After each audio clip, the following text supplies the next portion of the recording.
कछुए भाई चले सैर पर। कछुआ सोच रहा था जाड़ा बीतने को है, कुछ दिनों में पानी की कमी हो जाएगी। बहुत दिन हुए कहीं सैर सपाटा भी नसीब नहीं हुआ। चलो कहीं यात्रा पर निकल जाएं। तुरंत उसने उत्तर की ओर पर्वतों की तलहटी में लाल पोखरों में भाई बंधुओं से मिलजुल कर आने का कार्यक्रम बना डाला। यूं मिलते रहने से ही अच्छे आपसी संबंध बने रहते हैं। बीवी को अपना विचार बताया।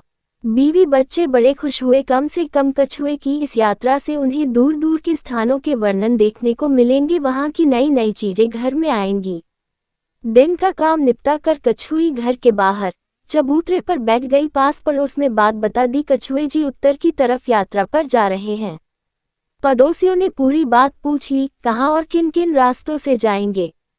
बात कछुई की जुबान से निकली और बस्ती की हो गई।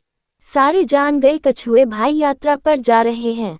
बस फिर क्या था, शाम के वक्त गौरैया आई, बोली क्या हो रहा है काकी? एक काम से आई थी मैं। कछुई ने पूछा, कहो कैसा काम? गौरैया बोली, सुना है काका यात्रा पर जा रहे हैं, गंगा नदी के पार नीम सरोवर भी जाएंगे ना। उधर फलों के बागानों में हमारे रिश्तेदार रहते हैं, सगी मौसी भी रहती है, उन्हें थोड़ा सा महुआ भेजना था। छोटी सी पोटली है, बस उन्हें बिल्कुल तकलीफ नहीं होगी और फिर उन्हें तो सुविधा भी है। कैसी सुविधा? कछुई आश्चर्य से सुन रही थी।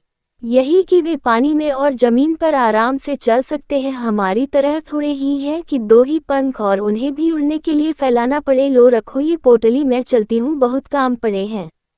गौरैया ने मुंह फेरा ही था कि भोलू खरगोश आ धमका, कछुई भाभी एक छोटा सा काम था। दरअसल मुझे दोपहर बच्चों ने बताया कछुए भाई जा रहे हैं, उन्हीं को एक तकलीफ देने आया था। कछुई ने हैरान होकर पूछा, कैसी तकलीफ?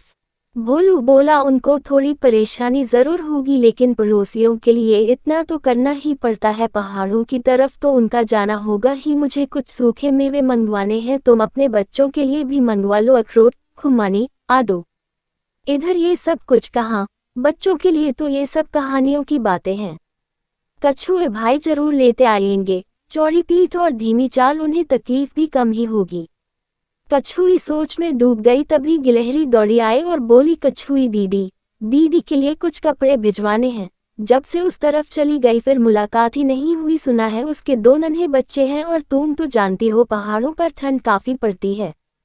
लेकिन कछुई ने कहना चाहा, देखो दीदी, न करना, बड़ी मुश्किल से सैंपल इकट्ठा करके 82 गर्म कोट बुनवाया है। ये पैकेट रखा है, बड़ा जरूरी है, बिल्कुल हल्का, मैं जरा जल्दी में हूँ। ये कहकर गिलहरी लौट गई।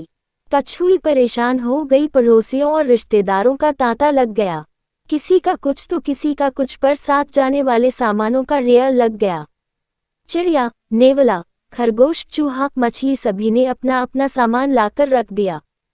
पैकेट, चिट्ठियां और संदेशे से कछुई बौखला गई। कछुआ घर लौटा तो सारी बात बताई। उसने अपना माथा पीट लिया। दोनों को लोगों पर बड़ा गुस्सा आया। कछुई अपनी बेवकूफ़ी पर अफसोस करती रही। अब लोगों के इतने काम न किए जा सकते थे, न इनकार करते बनती। दोनों रात तक सोचते रहे। सुबह होते होते कछुई ने एक अक्लमंदी का सुझाव दिया, फिलहाल यात्रा स्थगित कर दी जाए। सबका सामान वापस कर दिया गया।